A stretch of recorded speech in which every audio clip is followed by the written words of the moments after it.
Sikkim, the green city of India. ভারতের উত্তর পূর্বে বর্ডারে অবস্থিত ছোট্ট একটা রাজ্য সিকিম, যার উত্তরে আছে চীন, পশ্চিমে আছে নেপাল আর পূর্বে ভুটান। পাহাড়, হিমবাহ ও বহু বৌদ্ধ মনাস্ট্রি দিয়ে পরিপূর্ণ এই রাজ্য। এখানেই রয়েছে ভারতের সর্বোচ্চ শৃঙ্গ কাঞ্চনজঙ্ঘাও। মাত্র 4 দিনের ছুটিতে ঘুরে আসতে পারেন সিকিমের রাজধানী Gangtok. Hello everyone, welcome to my channel. Sealdah থেকে সন্ধ্যে 7:40 উত্তরবঙ্গ এক্সপ্রেসে আমরা যাচ্ছি এনজিপি।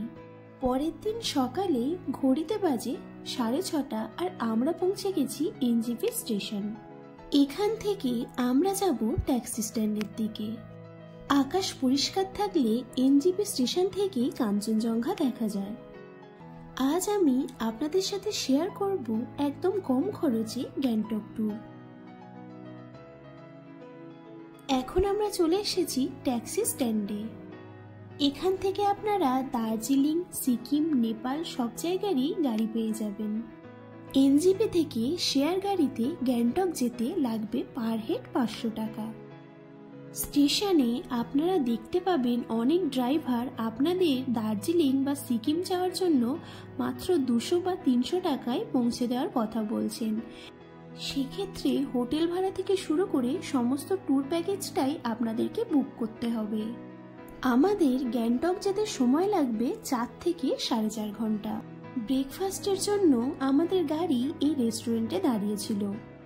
আর রেস্টুরেন্টের একদম কাছেই পাহাড়ের কোলে বয়ে চলেছে তিস্তা নদী।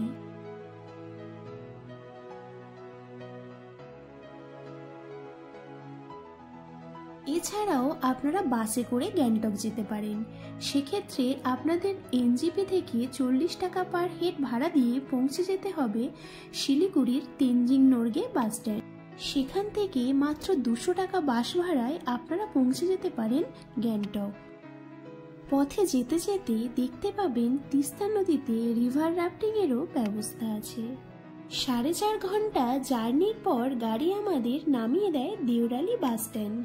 শিলিগুড়ি বা এনজিপি থেকে যে কোনো গাড়িতেই আসুন না কেন আপনাদেরকে নামিয়ে দেওয়া হবে দেওরালি বাস স্ট্যান্ডে। আমাদের হোটেল ছিল এমজি মার্গের একদম কাছেই। এমজি মার্গ এখান থেকে কিছুটা ওপরে, তাই 250 টাকা দিয়ে গাড়ি বুক করে আমরা পৌঁছে যাই হোটেলে। হোটেল থেকে ফ্রেশ হয়ে আমরা বেরিয়ে পড়েছি আর এখন ঘড়িতে বাজে 2:30। সামনের একটা হোটেল থেকে আমরা লাঞ্চটা সেরে নিই। আমরা নিয়েছিলাম চিকেন থালি, যেটার প্রাইস ছিল 190 টাকা। এটাতে ছিল সাদা ভাত, আলু ভাজা, ডাল, 2-3 রকমের সবজি, স্যালাড, পাঁপড় আর চাটনি। খাওয়া দাওয়া সেরে আমরা চলে যাই এমজি মার্গে। এখন ঘড়িতে বাজে প্রায় 3:30। আজ আর কোথাও ঘুরতে যাব না। এমজি মার্গের একদম পাশেই পেয়ে যাবেন লালবাজার, যেখান থেকে আপনারা শপিং করতে চাইলে করতে পারেন, কারণ এখানে এমজি মার্গের তুলনায় জিনিসপত্রের দাম কিছুটা কম থাকে।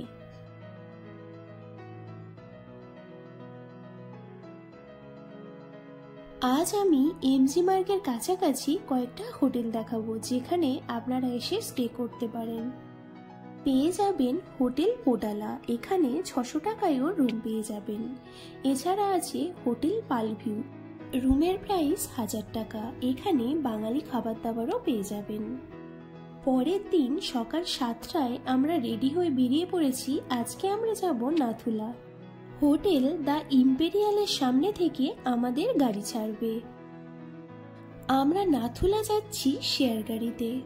এখানে যাওয়ার জন্য অবশ্যই আপনাদের 1 থেকে 2 দিন আগেই বুক করতে হবে।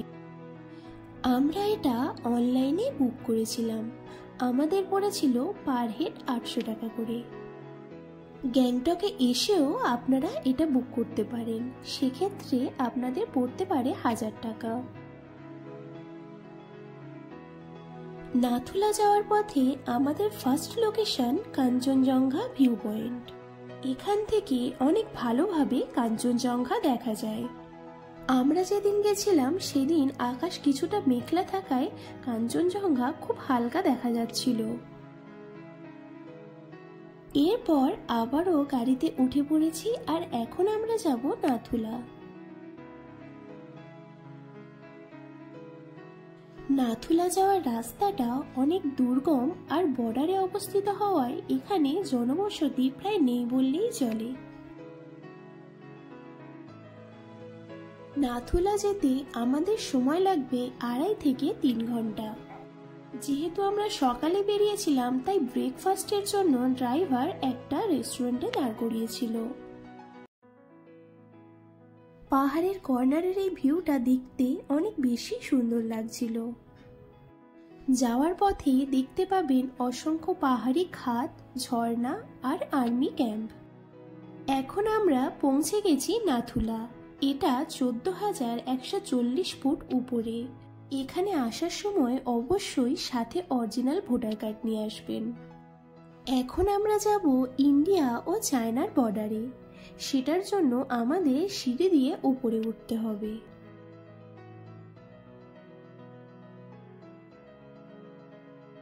সিঁড়ি দিয়ে আমরা উপরে চলে এসেছি আর এখানে ঠান্ডার সাথে সাথে অনেক জোরে বাতাস বইছিল।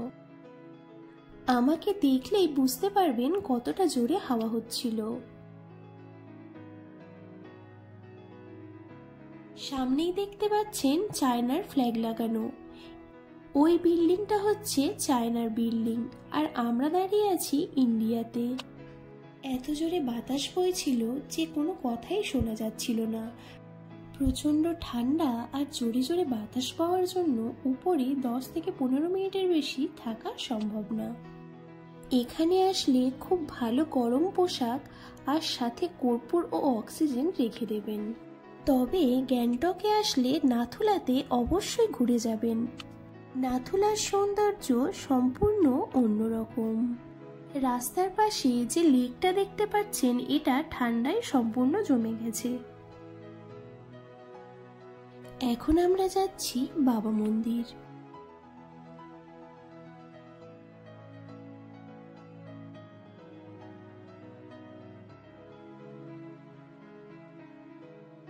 এটা হলো নিউ বাবা মন্দির।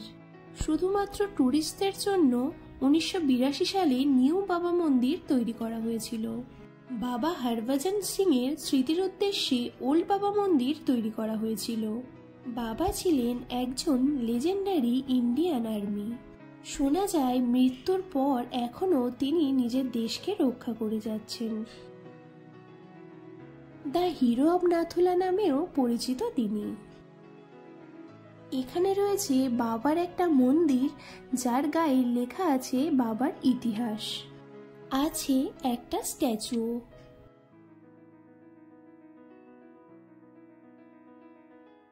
এখানকার আর্মি ক্যান্টিন থেকে আপনারা খাবার কিনেও খেতে পারেন।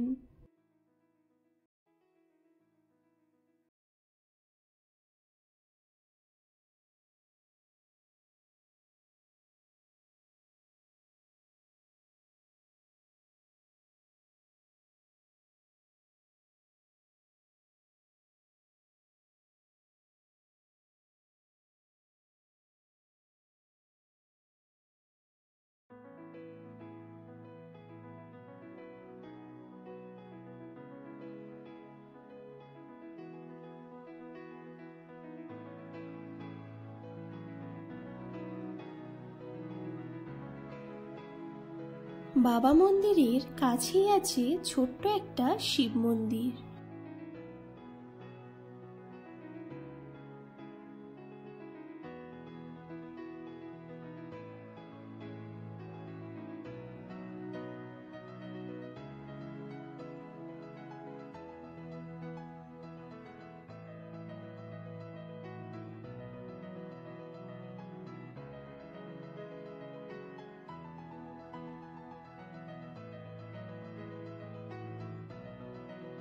ঠান্ডার কারণে এখানে ঝর্ণাগুলো একদম জমে বরফ হয়ে গেছে।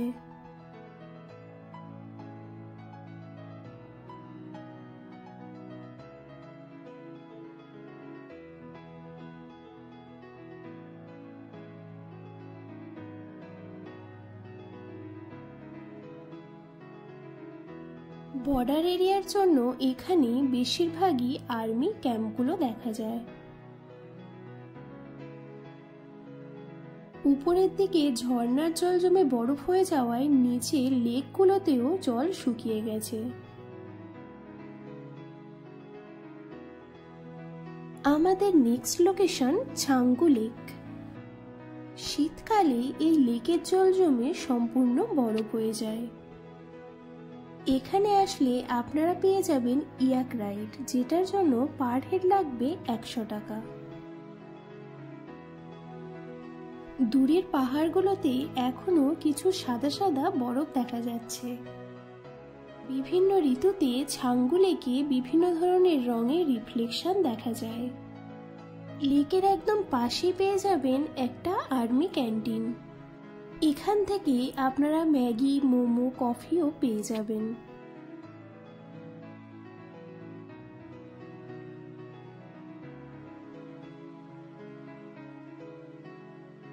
এই যে রোপওয়েটা দেখতে পাচ্ছেন, এটা হলো India's highest altitude passenger ropeway. এটাতে টিকিট লাগে পার হেড 350 টাকা।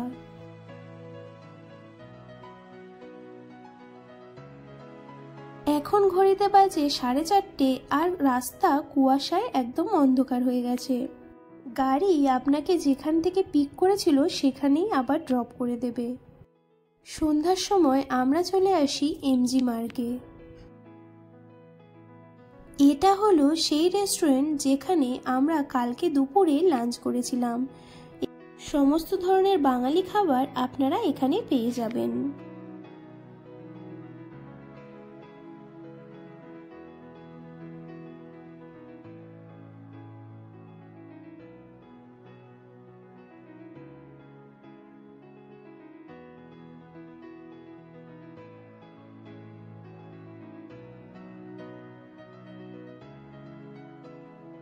এটা হলো ছুরপি, এক ধরনের ডেয়ারি প্রোডাক্ট যেটা ইয়াকের দুধ থেকে তৈরি করা হয়। শীতকালে এটা খেলে শরীর অনেক বেশি গরম থাকে। পরের দিন সকালে আমরা বেরিয়ে পড়েছি সাইট সিইং এর জন্য।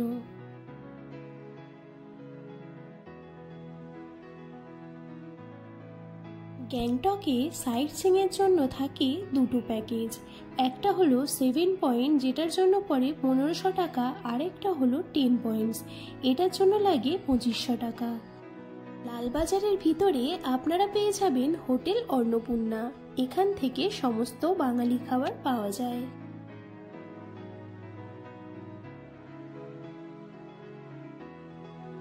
যদি আপনারা সকাল 6:30 থেকে 7টার মধ্যে মেল রোডে চলে আসেন, তাহলে এখান থেকে মাত্র 1200 টাকায় 10 পয়েন্টস ভিজিট করতে পারবেন।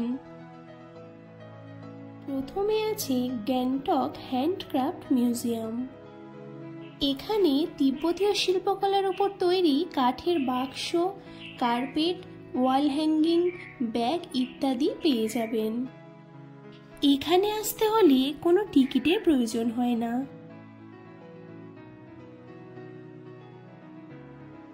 এছাড়াও আছে পাহাড়ি পোশাক, আচার, জ্যাম, জেলিও।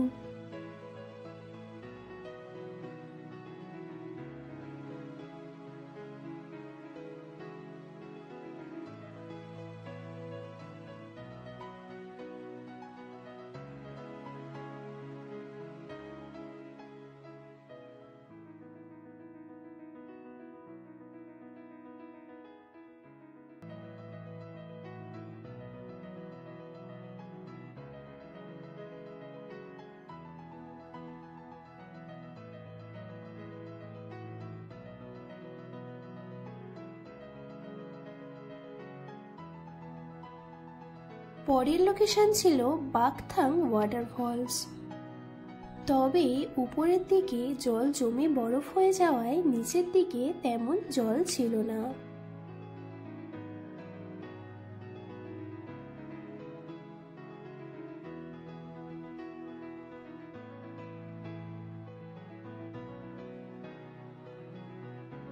সিকিম বা দার্জিলিং এর পাহাড়ে গেলে আপনারা এই ধরনের ফ্ল্যাগ দেখতে পাবেন, যেগুলোতে পালি ভাষায় বৌদ্ধ ধর্মের ধর্মকথা লেখা থাকে।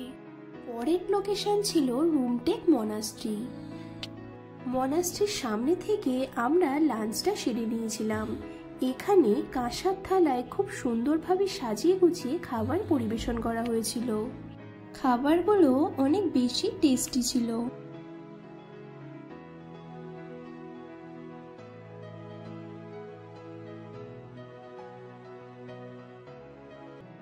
$10 দিয়ে টিকিট কেটে আমরা চলে যাই মনাস্ট্রিতে।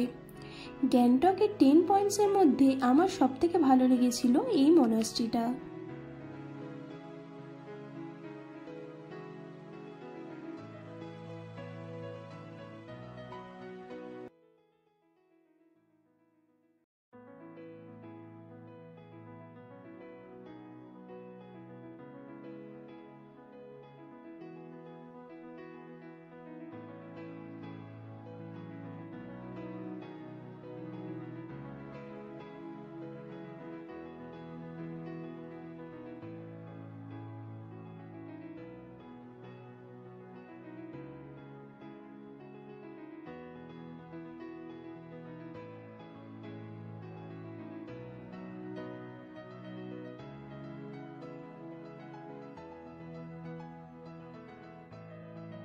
মনাস্ট্রির ছাদ থেকে বাইরের পাহাড়ের ভিউটা অসাধারণ ছিল।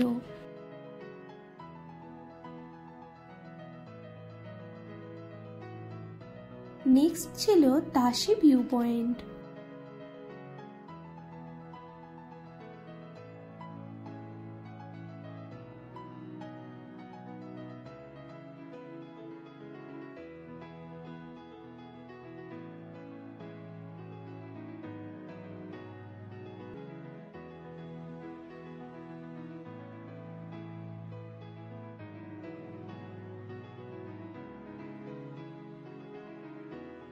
নেক্সট লোকেশন ছিল বাগঝাংরি ওয়াটারফলস।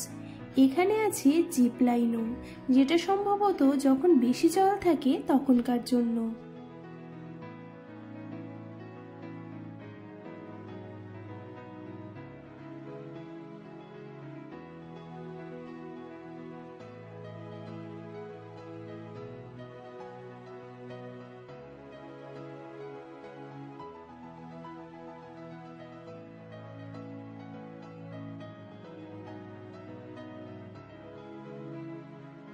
এরপর ছিল ফ্লাওয়ার গার্ডেন, যার টিকিট ছিল পার হেড $30।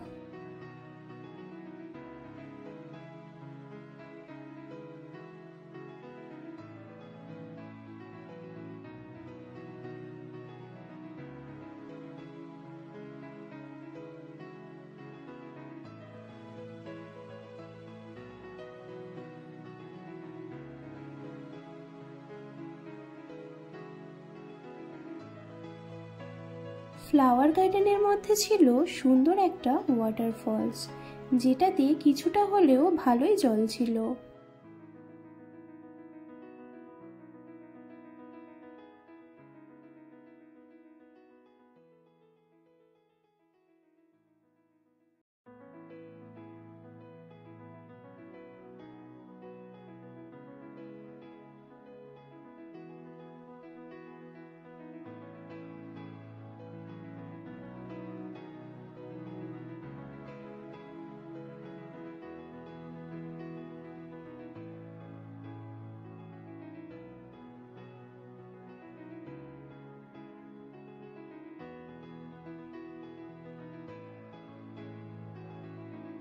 এটা ছিল আরো একটা ভিউ পয়েন্ট।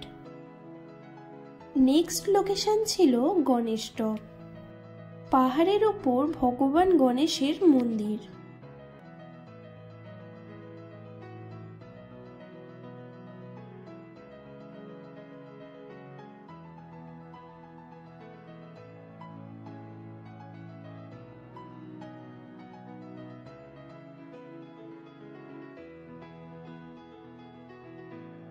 সবশেষে ছিল গ্যাংটক রোপওয়ে। এখানে পার হেড টিকিট লেগেছিল $150। গাড়ি আপনাকে এখানে ড্রপ করে চলে যাবে। এখান থেকে এমজি মার্গ পায়ে হেঁটে যেতে 5 মিনিট মতো সময় লাগবে।